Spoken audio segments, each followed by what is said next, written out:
Nick Buckley, thank you for joining us on British Thought Leaders. You're welcome. You're standing for Mayor of Greater Manchester. Yes. And it's a thankless task to be the mayor of a massive urban area, and you're not a career politician. What is it that's driving you to do this? It's one word, it's change. Now, I'm not going to say I'm going to be the best mayor ever in the world. I'm not even going to say I'm going to make you richer. My aim is to make you happier. And I'll make you happier by shaking the tree of the politics we have at the moment, breaking some of the branches so you can see the incompetence, the corruption, and the failed politicians that are running your lives for you. I want you to see something different, and then maybe then you can start voting differently. So you'd mentioned on your Substack that if you did get elected, you would do some of the unpopular changes that need to happen. What are those unpopular changes? Now, the problem we have with politicians at the moment is it's always about short-termism. So what's going to get me elected in 2, 3, 4 years' time? In which case, they always pick the easy answers to get elected. What we need is someone to come along and do some of the heavy lifting and not care about their career. I'm not a politician. I'm definitely not a career politician. I want to do the heavy lifting, so I'm going to start looking at some of the complicated problems we have across the country, but obviously specifically Greater Manchester. Let's look at knife crime, for instance, in Greater Manchester. It's becoming more and more of a problem every year. We're actually now beginning to catch up to London, which is something not to be proud of. The way we tackle knife crime is we have a tool, it's called Stop and Search. Why don't we use it? Because we're scared to use it, because we're going to be called racist. Now, what I intend to do is increase Stop and Search in the neighbourhoods that people tell me they want more Stop and Search. So at every council election, which is almost once a year, we're going to hold a mini referendum per council ward, and I'm going to ask the parents of the people who live there and the residents of those areas, do you want more Stop and Search? Because if you do, we'll give you more Stop and Search, and we'll stop your children dying in pools of their own blood. If you don't want more Stop and Search, absolutely fine. You won't be punished for that. You'll just get the service you've got now. Let the people decide. I'm tired of politicians and council managers making decisions for you where you live in your neighbourhood. So there's obviously green issues are a big thing at the moment. Are some of these unpopular decisions as well? What I will be looking at straight away for the green issue is commercial properties. How do we change planning permission to make it easier to convert them into residential living? We've got dying high streets. In high streets where we had 100 shops, we've only got 20 now that are viable. What do we do with the other 80 buildings? How about flats for single people who then will spend their money in those 20 shops that are still existing? What about brownfield sites? I know it's more expensive to build houses on brownfield sites because of the contamination, the extra work you've got to do. There's many things we can look at. I mean, these are just some ideas. Why don't we let them build on those brownfield sites and then give a discount to the people who buy those properties in the council tax? There's all sorts of ways of looking at this. And then the big one is net zero. I mean, net zero is just lunacy. In Greater Manchester, we have the CAZ, the Clean Air Zone, which a couple of days ago, Andy Burnham, who's the current mayor of Greater Manchester, has just said, I'm not implementing this. Which is great, considering he spent the last 2 years trying to implement it. Fantastic. He's now seen the light, which is fantastic. So I don't want to criticise him for that U-turn. He's now listening to the people. But you've seen in London with the ULEZ, people don't want it, people don't understand it. It's making people poorer. It's attacking car use. Now, we all want to live in a clean environment. Of course we do. Who wants pollution? No one. But there's ways of doing this. The net zero challenge we have is stupid. It's lunacy. It's not going to happen. The sooner we realise that and the sooner politicians are honest and say, we're scrapping this, the better things will become. You mentioned knife crime. In cities in the north and in the south, we're all experiencing some quite serious issues with violent crime. What do you think we can do to kind of turn this around? It's going to take a decade or two. It starts with the police. At the moment in our country, we have police services. They're no good. I'm going to turn Greater Manchester Police into a police force. I want criminals terrified of the police. We've not had this in my lifetime, people being afraid of the police. I want criminals afraid of the police. And I make no apologies for that. I don't want me and you afraid of the police unless we're criminals. So let's get the force we need to deal with it. Then we need to start removing some of the race baiting, some of the woke issues out of the policing. So Greater Manchester Police will not be engaging in any projects that we class as woke. So we'll not be engaging with Stonewall. We will not be having different groups inside the police called the Black Officers Group. We won't have an LGBT group of police officers. None of them will exist within Greater Manchester Police officially. Officers can still run those groups in their own time and discuss what they want to discuss, but they'll have no say in senior management. So they can still do what they want. I just will not be acknowledging them as official representations of officers. There's only one group in Greater Manchester Police, and they're called the Blue Group. It's the police group. That's what I want. And then after that, we need to look at knife crime. So we've talked about stop and search. It's also about parenting. The biggest problem we have socially in our country is a lack of fathers in the home. And I know about that because I had no father in my home growing up. And I didn't realise that was a problem until I was 23 years old. And I can remember the day and the time. I was sat in a pub in Longsight, in a pub called the Rampant Lion. We sat in a beer garden, me and my 5 friends, talking about shaving at 23 years old. Someone had just bought some new fantastic Gillette, £15 wet shaver or something. And we went round a circle, how do you shave? What's your best shaver? And it got to me at the end of the line. How do you shave, Nick? I went, I shave with an electric razor. And everyone else shaved wet. Why? Oh, because when I was about 12, 13, I found a little razor, electric razor, in a cupboard at home that belonged to my dead granddad. And I started shaving with that. And I've just shaved with electric razors ever since. And it was giving that story that made me realise at the time, wow, I have missed having a father. Because all my friends gave a story about how their fathers taught them how to shave. And some of them didn't even like their fathers, but they had the story. And I thought, well, my story is, I found this ancient electric razor, 30 years old, in a cupboard, and I started using it because I had no one else to show me the way. If no one showed me the way to shave, what other ways don't I know to go? And I realised then, I can't tell if it improved my life or not improved my life by not having a father, but I missed things. And I realised, and that sort of led into my work then, working with young people.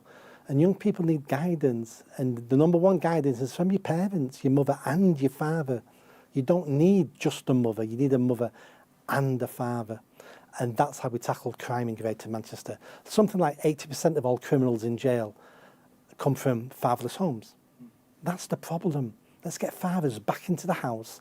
Let's stop subsidising the removal of fathers out of the home. And let's start admitting as a society, we need men in the home just as much as we need mothers in the home. It's not either or. They're a team. Teams win games, not individuals. You've worked a lot with homeless people. In what ways does working with the homeless change your thinking on life? It's made me understand how the system really lets some people down, and to such an extent breaks them even more and leaves them living in excrement, in entries, in city centres. And if you'd have asked me 30 years ago, did our country do that to people? I'd have said no, but we do. Those individuals need to take some responsibility themselves. You know, they weren't purely victims of this circumstance. They've made a lifetime of choices, of poor decisions.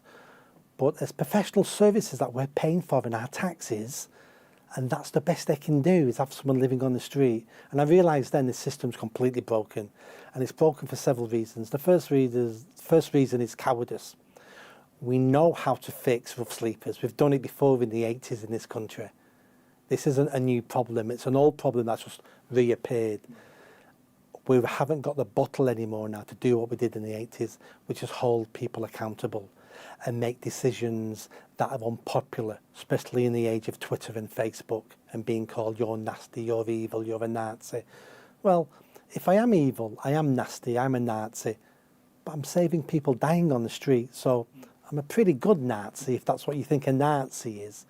So we're losing that ability to be able to help our fellow citizens in a compassionate way.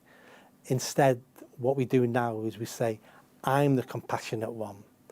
I'm fighting for you and your rights to live on the streets. I'm fighting for your rights to die on the streets in front of an audience. How wonderful am I? And I'm actually saying, no, you're not wonderful. You're part of the problem. You're a narcissist. You have no concept of what that person's going through. I've spoken to hundreds and hundreds of rough sleepers, sat on cold, wet pavements when I've sat down with them, trying to get them help. And to begin with, they all say to you, I don't want help, I'm fine. This is my choice. No, I'm fine, Nick, I'm fine, I'm fine. Over weeks and months, they eventually say to you, do you know what, Nick? Not fine. Dying. And I know I'm dying. And part of me thinks, I deserve to die. And it's then when you realise that person wants help. And that's when we should help him and get him off the streets, get him a better life. But telling me that's a choice they've made to die on the streets, I'm not having that.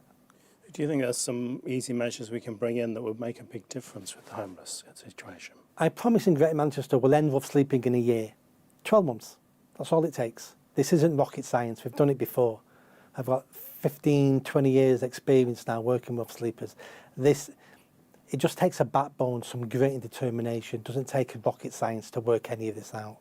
The first thing we do is we end begging. Begging supports people to live on the streets. So we make sure no one can beg in Greater Manchester, especially in the city centres. You go to anywhere in Manchester now, outside any supermarket, outside any shop, there's a beggar sat there. 70, 80% of them are not even homeless. They're begging just for money for drugs. And they're going to be tomorrow's rough sleepers, by the way. We never stop that conveyor belt of broken people. So we end begging. That means the people living on the streets are in a better condition to accept the help and support. I'm going to set up a series of hostels. So we look at a disused warehouse. We fill it with garden sheds. Each garden shed is an independent living pod. And then we move people into there. Not long term, we move them into there so we can get them into somewhere better. But it's immediate off the streets that day. The amount of people I work with on the streets who say, yeah, I've been offered accommodation, hoping to move me out 3-4 weeks from now. It's like, that's not good enough. It should be today. And any excuses or reasons why people won't accept accommodation in Greater Manchester will be resolved. So a good one is, I've got a dog. Your hostels don't take dogs, so I can't take help off you. No. My hostels will take dogs, we'll have kennels. I can't take help off you because I'm a drug user and I'm going to want to inject drugs tonight. So because I'm a drug user, you won't let me in your hostel. No, not in these hostels. You can take drugs. They're still illegal, by the way. And if we see you with drugs, you'll be arrested. But if we don't see you inject drugs, you can use our hostel. Same with alcoholics. So any excuses or reasons they've got not to accept a bed and get off the streets, I'm going to remove all those. And the reason why we don't do that now is because politicians are scared. What happens if he ODs in our hostel? We're going to have a big headline in Manchester Evening News. Man ODs in Mayor's hostel. He allowed it to happen. And my answer will be, well, I did allow it to happen. The odds are he was going to die in the streets anyway.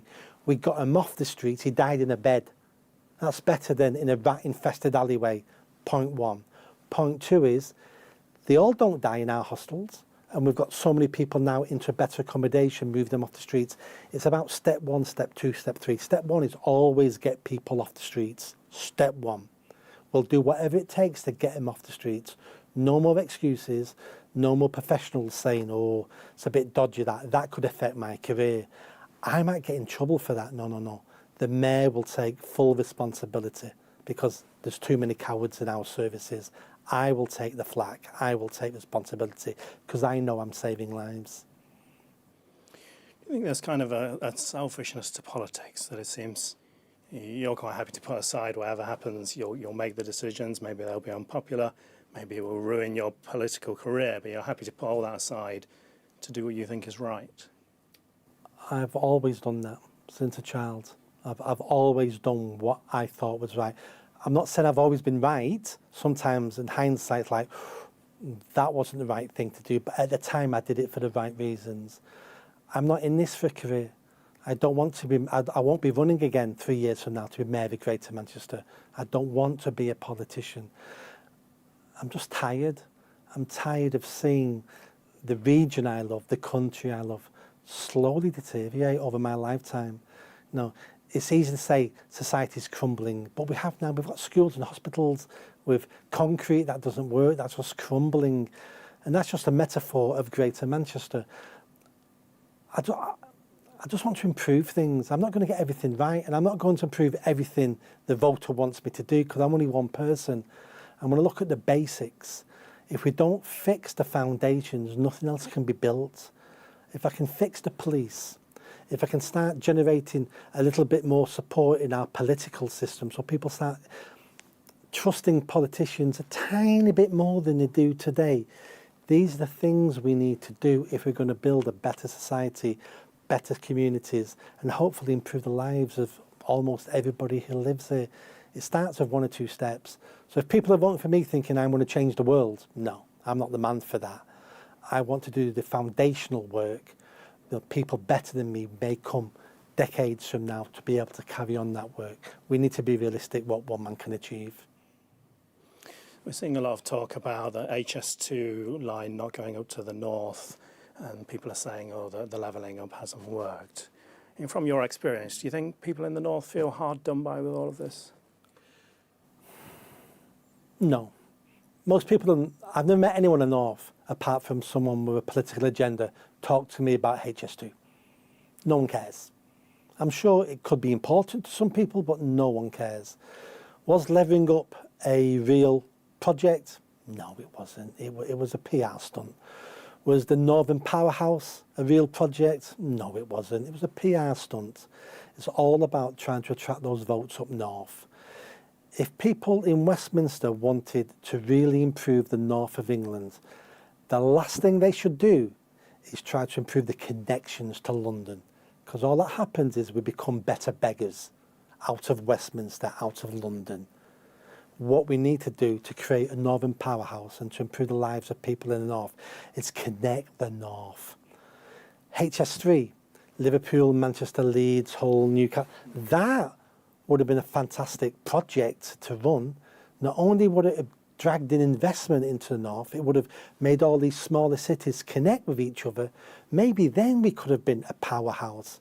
But everything always revolves on connecting to London.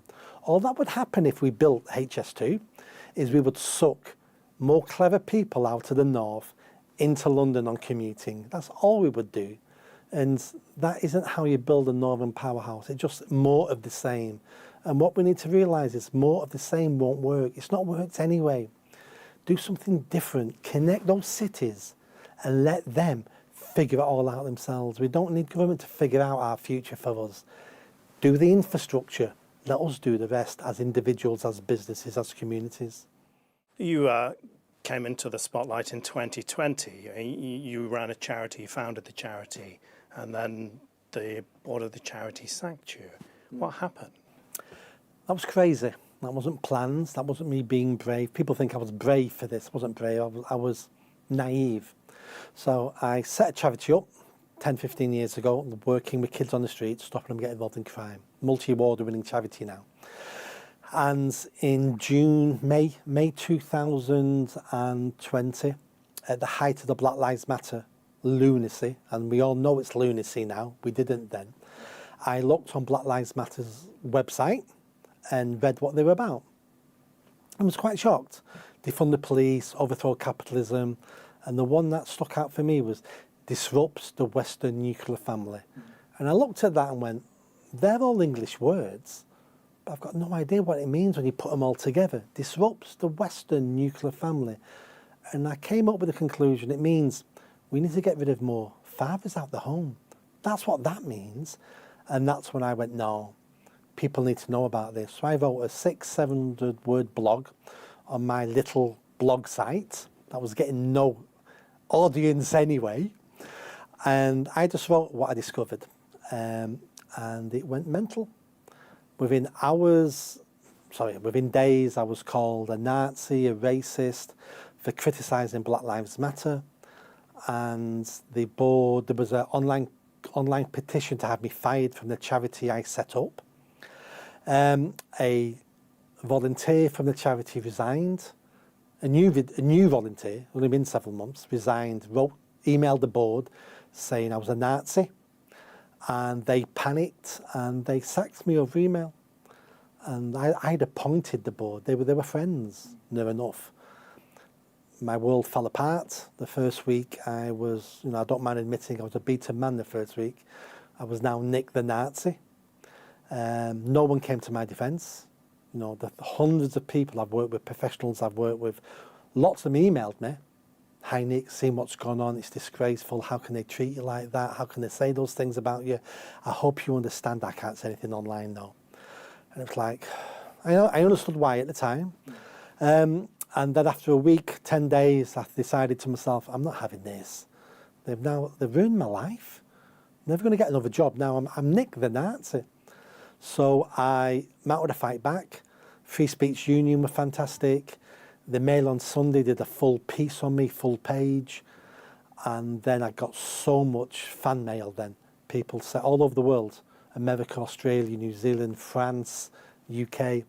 Nick, you're right. This is what Black Lives Matter are about. Stay strong. I then challenged the board legally, and within 18 hours, the whole board resigned in disgrace. I then approved a new board, and they offered me my job back. So it all ended well, to a certain extent, but it didn't really end well because I lost those friends on the board. Mm. I lost other friends who thought I was racist. I then, after a year, had to step back from the charity because it was still being attacked for having a Nazi running it. And I'm not talking about individuals, I'm talking about places like Salford Council attacking the charity for having a Nazi on the board. So I had to step back from that, and my life completely changed. Hence why now I'm standing as mayor, because unless people stand up and demand change and give change, then we're just as bad as the people online who create these hate mobs, because it means you're a coward. And I may be many things, but I don't think I'm a coward. So I'm going to put my views out there, and then people can vote on it. I mean, you dedicated your life to building this charity and got it to where it was, and then suddenly the rug is pulled from under you by friends and colleagues. And that must have been a real test of character. I mean, what did you learn from this experience? I learned I was stronger than I thought I was. I also learned I was weaker than I thought I was, because if you'd have told me a month before, this is going to happen to you, Nick, and you're going to spend the first 7 days a wreck, I'd have laughed at you. And I said, me? No. Brought up in a tough council estate. I've had a gun pointed in my face. I've got 19 stitches in my head where I was robbed once with an iron bar. Someone saying hurty words online is going to affect... I don't think so. You don't realise how it affects you when it feels like the whole world is out to get you. So I realised that straight away, but then I also realised how tough I was to stand back up, brush myself down and say, board, coming after you, I'm not having this. And in fact, you should have known this was going to happen, because you've known me for several decades. Should have known I won't take this lying down. I learnt those lessons, but I also learnt, I think, it sounds a bit corny now, forgiveness. I don't hold any ill will to those 4 board members. They were just cowardly. And I can understand people being cowardly, because in June 2020, it felt like a revolution was coming. Even the Prime Minister at the time wasn't criticising Black Lives Matter. Police officers, 30 police officers in London were injured during a Black Lives Matter riot. No one criticised them. It felt like the whole world was going to burn. So I can't blame those 4 people on the board for thinking we need to end this, and by giving them Nick's head, it might end it. So I don't blame them for that. And I wrote a book about it called Lessons in Courage. It's available on Amazon. And that really is about how we all need to be a little bit more courageous, because cowardice is an easy trait to fall into. And even if you think I can't do what Nick did, or I can't stand up in work and say these things, well, maybe you can't. Maybe you need your job because you've got kids and a wife and you've got, a mortgage. Yeah, don't lose your job. I get that. But there's little things you can do. And I came up with a phrase, be a ninja, not a whinger. So stop complaining and do a little bit. If all you can do is retweet something you agree with, well, that's all you can do. But doing nothing isn't an option. Work out what you can do without being sacked or ruining your life, and that's what you need to do. Do you think we've become kind of too reliant on victimhood now as a society? We become too afraid of everything, and it's for many reasons. The first reason is the government now does everything. So, we'll have a child who dies in a reservoir in the summer swimming, and the first response from the local council is build a wall around that so no more kids die. So, well, no, that isn't the answer. If you want to be a free person in a free society, that comes with risk. That comes with you making the best decisions you think are the best decisions and living with the consequences. And we don't need the government jumping in all the time, being a nanny state, trying to tell us what to do and what not to do. They should offer advice if they feel that's appropriate. We advise children, don't be swimming in those open waters because it's dangerous. Thank you for the advice. It's down to parents then for the rest of it for their children. And we have this throughout the whole of society, that we have bureaucrats and governments and politicians making decisions on our lives where those should be our decisions. And the reason why they do it is because it stops them having to tackle the difficult issues in the country, such as immigration, such as employment, such as education and skills. So let's ignore that. That's complicated, but let's stop people eating sugar at Halloween. So let's ban trick-or-treating. Let's ban swimming in rivers. Let's ban all these things. We're very good at banning things because it gives certain people power, and then when things go wrong, they can go, well, we tried to stop it. I don't want you to stop anything. I want you to treat us like adults and free people. That's what you should be doing as a government. But then, generally in our lives, we become very, very risk averse. Everything now is, that's going to hurt me, or that's going to offend me. Please don't say that. You've just now hurt my feelings. Well, I don't really care about your feelings. I only care about your physical body. I don't want someone to hurt your body. I don't mind people hurting your feelings because you should be tough enough. And we can trace all this back to anti-bullying in schools. Bullying is what children do to toughen each other up and to make sure they're following a social norm. I'm not saying it's pleasant. I don't condone bullying. I've been against bullying. But bullying in school teaches, I was heavily bullied as a kid. So I don't condone it, but it gives you some resilience. We don't have that in children anymore now. We protect them far too much. They become adults. They hear something they don't like. And it's like, how dare you say that? Instead of going, well, that's an interesting point of view you've got there. I disagree with it for these reasons. And then you may turn around and go, oh, I never thought of that before. Or I might turn around and go, you shut all my reasons out the water quite easily there. Maybe I need to do a bit more thinking on what I believe and why I believe it. That's called being an adult. Your cancellation was back in 2020. It seems since then cancel culture has risen, really. Every week there's something happening now. Do you think we just accept that cancel culture is part of our life now, or are you expecting some kind of fight back? I think you're right, as in cancel culture seems more now. I actually don't think it is. I think it hits the press more, and we have some unique cases that have a bit of glitter on it, and we all hear about that more. I think the tide's definitely turned. You don't have to look in the paper every week. There's more and more victories now against cancel culture. There's more victories for free speech. There's more victories for personal responsibility. I think the tide's turned. What we're dealing with now is the wake of that turn. I think there was certain issues and certain people already in the pipeline of cancel culture who are coming through now. But I think 5 years from now, 10 years from now, I don't think much of this will be an issue anymore. The tide is definitely turning.